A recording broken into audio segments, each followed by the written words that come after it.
നമസ്കാരം people, welcome to Onam with Sanford. ദുബായിൽ ഓണക്കാലം ഓണായിരിക്കുകയാണ്. നമ്മൾ പ്രവാസികൾ മലയാളികളുടെ ഒരു പ്രത്യേകത എന്താണെന്ന് വെച്ച് കഴിഞ്ഞാൽ നമ്മൾ എത്ര തിരക്കാണെങ്കിലും നമ്മൾ ഓണം ആഘോഷിക്കാണ്ടിരിക്കാറില്ല.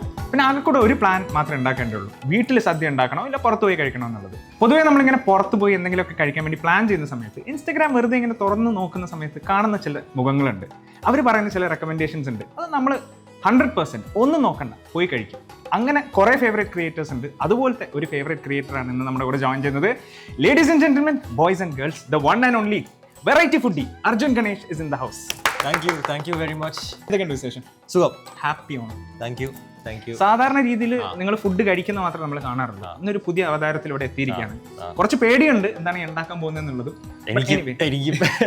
സോ ഷെഫ് അർജുനാണ് നമ്മളിന്ന്.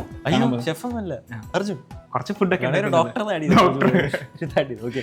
നമ്മൾ ഉണ്ടാക്കുന്നത്? അപ്പൊ നമ്മൾ ഉണ്ടാക്കാൻ പോകുന്നത്, പണ്ട് ഞാൻ ചെറുപ്പത്തിൽ ഇങ്ങനെ TV സിനിമയൊക്കെ കണ്ടുകൊണ്ടിരുന്നപ്പോൾ മോഹൻലാലിന്റെ ഒരു പടമുണ്ട്, പവിത്രത്തിൽ ഒരു ഡിഷ് ഇങ്ങനെ ആക്സിഡന്റ് ആയിട്ട് ഉണ്ടാക്കിയിട്ട് അത് ഭയങ്കര ഹിറ്റായ ഒരു സംഭവം ഉണ്ട്. അതിലെ ഉണ്ണിമധുരമാണ് ഞാൻ ഇന്ന് ഉണ്ടാക്കാൻ. അപ്പൊ അതിന്റെ എന്റെ ഒരു ടൈപ്പ് ഓഫ് വേർഷനാണ് ഞാൻ ഇന്ന് ഉണ്ടാക്കാൻ പോകുന്നത്. അപ്പൊ ഈ ഉണ്ണിമധുരം എന്ന് പറഞ്ഞാൽ എല്ലാവരും ഒരു എന്താ പറയുക, ഒരു 4 മണി പലഹാരമാണ് ശരിക്കും ഓണസദ്യയുടെ കൂടെ. പക്ഷെ 6 മുള വള്ളസദ്യ ആ ഒരു പത്തനംതിട്ട സൈഡിലൊക്കെ ഈ ഒരു വിഭവം ഉണ്ടാവാറുണ്ട്. ഉണ്ണിയപ്പത്തിന് പകരം ഈ ഒരു സംഭവം വെക്കാറുണ്ട്. ഡെസേർട്ടാണ് സത്യം പറഞ്ഞത്. സോ നമ്മൾ എന്താണ് ചെയ്യാൻ പോകുന്നത് ആദ്യം? അപ്പോൾ ഈ ഉണ്ണിമധുരത്തിന് കുറച്ച് ഐറ്റംസ് നമുക്ക് വേണം. അപ്പം അതിന് നമുക്ക് ആദ്യം വേണ്ടത്, ഏത് മലയാളിക്കും ആദ്യം വേണ്ട എന്താണെന്ന്, നെയ്യും വെളിച്ചെണ്ണയും അതുണ്ട്. പിന്നെ നമുക്ക് അണ്ടിപ്പരിപ്പുണ്ട്, പിന്നെ ഏലക്ക പൊടിച്ചതുണ്ട്. 7 ഏലക്ക പൊടിച്ച കിട്ടിലും സാധനം കിട്ടും. അപ്പോൾ അതിൻ്റെ കൂടെ തന്നെ നമുക്ക് പഞ്ചസാരയുണ്ട്. ഓക്കെ, അപ്പം ഇത്രയും സാധനങ്ങളാണ് വേണോ. പിന്നെ മെയിൻ ഇൻഗ്രീഡിയൻ്റ് ആണ് നമ്മുടെ പഴം. പുഴുങ്ങാൻ വെച്ചിരിക്കുകയാണ്. 10 മിനിറ്റ് കൊണ്ട് ഇരുന്നാൽ കുറച്ചുകൂടെ കറുത്ത കളറാവും, അപ്പോൾ പൊളിയായിരിക്കും. സോ വെറൈറ്റി ഫുഡ് നമ്മുടെ ഷോയിലോട്ട് വരുന്നു എന്ന് പറഞ്ഞപ്പോൾ ആദ്യം തന്നെ നമ്മൾ പ്രതീക്ഷിക്കുക എന്തെങ്കിലും ഹെവി സാധനമായിരിക്കും. അടപ്രഥമൻ, അങ്ങനെ എന്തെങ്കിലും ടെറർ സാധനം. അത് ഭയങ്കര ക്യൂട്ട് സാധനമാണ്. അടപ്രഥമൻ ഉണ്ടാക്കാനാണ് ഏറ്റവും കൂടുതൽ പാട്. മറ്റേ തേങ്ങാപ്പാൽ, മറ്റേ 1-ാം പാൽ, 2-ാം പാൽ, 3-ാം പാൽ, മറ്റേ തോർത്തിലൊക്കെ ഇങ്ങനെ പിഴിഞ്ഞ് അങ്ങനെയാണ്. എന്നാലേ ആ ഒരു അടപ്രഥമന്റെ ഒരു ടേസ്റ്റ് വരത്തുള്ളൂ. എന്റെ ഫേവറേറ്റ് ആണ് കേട്ടോ. അപ്പൊ നമുക്ക് ആദ്യം വേണ്ടതെന്ന് വെച്ചാൽ ഈ ചൂടായ പാനിലേക്ക് ഈ നെയ്യ്, യെസ്, അതായത് 1 ടേബിൾ സ്പൂൺ നെയ്യ് ഇങ്ങനെ എടുത്ത് ഇങ്ങനെ ഒഴിക്കണം. പൊടിച്ച് വെച്ച അണ്ടിപ്പരിപ്പ്, കാഷ്യൂനട്ട്സ്, കൊല്ലത്തിലെ മെയിൻ ഐറ്റം കാഷ്യൂനട്ട്സ്. ഇതിങ്ങനെ കുറച്ച് കാഷ്യൂനട്ട്സ് ഇങ്ങനെ ഇടും. റെസ്റ്റോറൻറ്റ്സിലൊക്കെ ഓണ സദ്യയൊക്കെ റിവ്യൂ ചെയ്യുന്നുണ്ട്. ഒരുപാട് സദ്യകൾ കണ്ടിട്ടുള്ള ഒരാളാണ് ഞാൻ. 8 സദ്യ കഴിച്ചു ഓണത്തിന്. ഈ തുടങ്ങുന്നതിന് മുന്നേ തന്നെ. ഈ ഓണം അല്ലേ നമ്മുടെ നാട്ടിലൊന്നും അല്ല, ദുബായിലാണ് ഓണം. ഈ സെപ്റ്റംബർ തൊട്ട് അടുത്ത സെപ്റ്റംബർ വരെ ഓണമാണ്. അപ്പൊ ഏറ്റവും കൂടുതൽ ഓണം സ്പെൻഡ് ചെയ്തിട്ടുള്ള ദുബായിലാണോ നാട്ടിലാണോ? വളർന്നൊക്കെ ഇവിടെയാണോ? ഞാൻ 12th വരെ എവിടെയാണ് പഠിച്ചത്. അപ്പം മിക്ക ഓണവും ഇവിടെ നമ്മൾ അസോസിയേഷൻ പരിപാടിയും സദ്യയും. സദ്യയില് ഏറ്റവും അണ്ടർ റേറ്റഡ് ആയിട്ട് തോന്നിയിട്ടുള്ള ഡിഷ്, ഏറ്റവും ഓവർ റേറ്റഡ് ആയിട്ട് തോന്നിയിട്ടുള്ള ഡിഷ് എന്തൊക്കെയാണ്? അണ്ടർ റേറ്റഡ് എന്ന് വെച്ചാൽ അവിയലാണ്. വൈ? കാരണം അവിയൽ എന്ന് പറയുന്നത് എൻ്റെ ഒരു പേഴ്സണൽ ഫേവറേറ്റും കൂടെയാണ്. ഓക്കെ.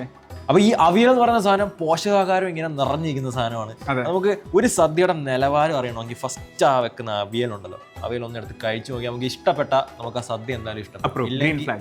ഇല്ലെങ്കിൽ ആ സദ്യ ഫ്ലോപ്പ് ആയിരിക്കും. ഓവർ റേറ്റഡ് ആയിട്ട് തോന്നി അനാവശ്യ ഹൈപ്പുള്ള ഒരു സാധനം ഓലൻ.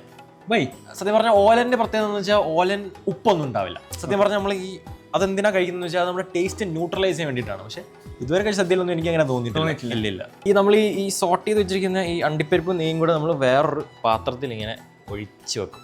ഓക്കെ.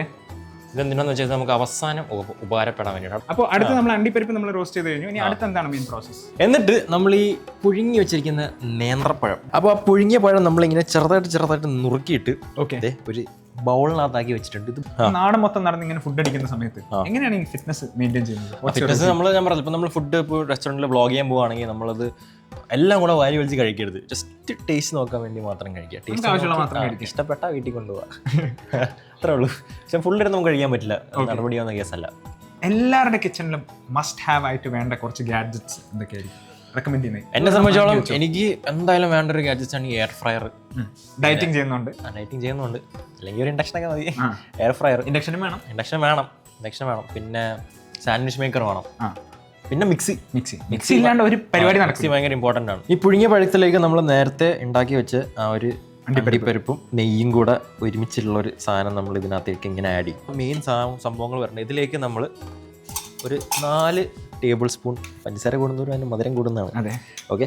ഇനി നമ്മൾ അതിനകത്തേക്ക് ഈ പൊടിച്ച് വെച്ചിരിക്കുന്ന ഏലക്ക പൊടി കാർഡമം. നിങ്ങളുടെ നാട്ടിൽ കാർഡമം എന്നാണോ? ഏലക്കാന്ന് തന്നെ പറയാം. ഏലക്ക എന്ന് പറയുന്നല്ലേ. Bread crumbs. ബ്രെഡ് ക്രംസ് നമ്മളിങ്ങനെ മിക്കതും ഇതിനകത്തേക്ക് നമ്മളിങ്ങനെ ആഡ് ചെയ്യും. ഇത് 7 ബ്രെഡ് ടോസ്റ്റ് ചെയ്ത് വെച്ചിരിക്കുന്ന സ്ലൈസസ് ആട്ടോ. അപ്പോൾ നമ്മൾ ഈ ഏലക്കപ്പൊടി ഇടുമ്പോൾ അതിൽ നമുക്ക് കുറച്ച് ഷുഗറും കൂടെ ആഡ് ചെയ്തിട്ട് പൊടിക്കാം. അതായാലും കുഴപ്പമില്ല, അല്ലെങ്കിൽ സെപ്പറേറ്റ് ഇട്ടാലും മതി. ഇപ്പൊ പൊതുവെ കേരളത്തിൽ ഓരോ സ്ഥലത്തും ഓരോ രീതിയിലുള്ള ഓണവും അതുപോലെ തന്നെ സദ്യയാണല്ലോ. ഒരുപാട് റെസ്റ്റോറൻറ്റ്സ് ഇപ്പോൾ ഡെയിലി ബേസിസിൽ ട്രൈ ചെയ്യുന്നുണ്ട്. ഇപ്പോൾ റീസെന്റ് എപ്പോഴെങ്കിലും കഴിച്ച് ഇഷ്ടപ്പെട്ട ഒരു വെറൈറ്റി ഫുഡിക്ക് ഇഷ്ടപ്പെട്ട ഒരു ഡിഷ് എന്തായിരുന്നു ഓണം? നമ്മൾക്ക് വലിയ റെസ്റ്റോറൻറ്റ്. അപ്പോൾ അവിടെ പോയപ്പം വേറെ ആൾ സദ്യ കഴിക്കുന്നുണ്ടായിരുന്നു. അപ്പം സദ്യയുടെ കൂടെ തന്നെ നമുക്ക് ഒരു വലിയൊരു ഷേരി ഫ്രൈ കൊണ്ട് വെച്ചേക്കുന്നത്. ശരി, അത് കണ്ടപ്പോൾ എനിക്ക് ശരിക്കും കൊതി വന്നു. ഈ ആചാരങ്ങളൊക്കെ എല്ലാ നാട്ടിലും കൊണ്ടുവരേണ്ടതാണ്. എല്ലാവരും അത് പേഴ്സണൽ ഒരു ഇതാണ്. സാധാരണ പറയാം ഓണത്തിന് ഇപ്പൊ നമ്മൾ വെജിറ്റേറിയൻ മാത്രമേ, പക്ഷെ നമ്മൾ മറ്റേ മലബാർ സൈഡൊക്കെ പോകുമ്പോൾ കണ്ണൂരൊക്കെ ആണല്ലോ. അപ്പം സദ്യയിലൂടെ എന്തെങ്കിലും ഒരു നോൺ വെജ് ഐറ്റം കൂടെ ഉണ്ടെങ്കിൽ കളറാവും. ഈ മൈദാമാവൊക്കെ കുഴക്കുന്നവരെ സമ്മതിക്കണം കേട്ടോ. ബ്രോക്ക് മറ്റേ പൊറോട്ടയൊക്കെ അടിക്കാൻ അറിയോ? പൊറോട്ട അടിക്കാൻ അറിയാം.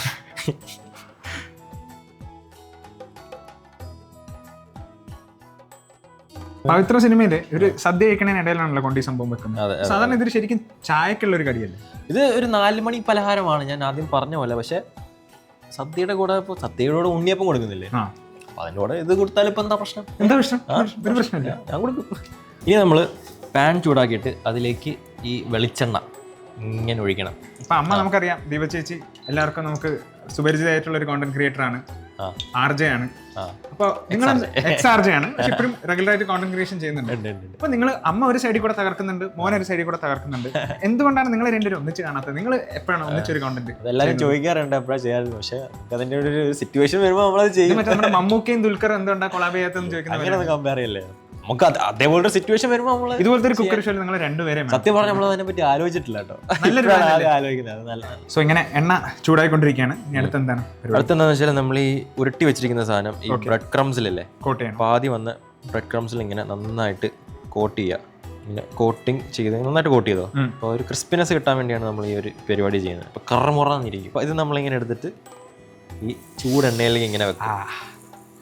അത്രേ ഉള്ളൂ. ഇങ്ങനെ നമ്മൾ അങ്ങോട്ടും ഇങ്ങോട്ടും നന്നായിട്ട് പൊരിച്ച് ഇത് ഒരു സൈഡ് തന്നെ ഒരുപാട് പ്രാവശ്യം വെക്കരുത് എണ്ണയിൽ. ഓക്കെ, അപ്പൊ തന്നെ ഇത് പെട്ടെന്ന് തീർക്കണം. പൊതുവേ നമ്മൾ മലയാളി കുസിൻ എന്ന് പറയുമ്പോൾ നമ്മൾ എല്ലാവരും പ്രൗഡ് ആയിട്ടുള്ള ഒരു സംഭവമാണ്. അപ്പൊ ഇവിടെ വളർന്ന ഒരാളെന്ന നിലയ്ക്ക് ഒബ്വിയസ്ലി പല കൾച്ചേഴ്സിലും പല നാഷണാലിറ്റീസിലൊക്കെ ഉള്ള ഫ്രണ്ട്സ് ഉണ്ടാവുമല്ലോ. അപ്പൊ ഇവരൊക്കെ കൊണ്ട് മലയാളി ഫുഡ് നമ്മൾ ഇൻട്രൊഡ്യൂസ് ചെയ്യുന്ന സമയത്ത് ഇതാണ് നമ്മുടെ മെയിൻ സംഭവം എന്ന് പറഞ്ഞ് ഇൻട്രൊഡ്യൂസ് ചെയ്യുന്ന ഒരു ഫുഡ് എന്തായിരിക്കും? അത് എന്തായാലും സദ്യ തന്നെയായിരിക്കും. കാരണം സദ്യ ഒരു ഫുഡ് അല്ലെങ്കിൽ ഒരു ഭക്ഷണത്തിനുപരി അതൊരു എക്സ്പീരിയൻസ് ആണ്. ആ ഇലയിൽ നമ്മളിങ്ങനെ കൈവച്ച് കഴിക്കുന്ന എക്സ്പീരിയൻസ്. അപ്പോൾ ആ ഒരു എക്സ്പീരിയൻസ് ഒരുപാട് കൾച്ചറും നമ്മുടെ മലയാള തനിമയെ കാണിക്കുന്ന ഒരു സംഭവമാണ്. ഇപ്പോൾ നമ്മൾ ഓണത്തിന് സദ്യ കഴിക്കുമ്പോൾ നമ്മൾ മുണ്ടും അച്ചാറും അതെല്ലാം കൂടെ വന്നിട്ട്, അപ്പോൾ അതായിരിക്കും നമ്പർ 1 സംഭവം. ട്രൈ. എനിക്ക് ഏത് ഫ്രണ്ട്സ് ഉണ്ടെങ്കിലും ഫസ്റ്റ് ഞാൻ പറയും പിന്നെ മതി പൊറോട്ടയും ബീഫൊക്കെ, പിന്നെ മതി. പൊറോട്ട ബീഫ് എല്ലാവരും കഴിക്കുന്നതാണ്. ഉണ്ണിമധുരം ഫ്രൈ ആയി റെഡിയായി ഇരിക്കുകയാണ്. ഇപ്പോൾ നമ്മുടെ മുന്നിലിരിക്കുന്നതാണ് കൊതിയൂറും ഉണ്ണിമധുരം മനം കവരും രുചി. ട്രൈ ചെയ്യട്ടെ.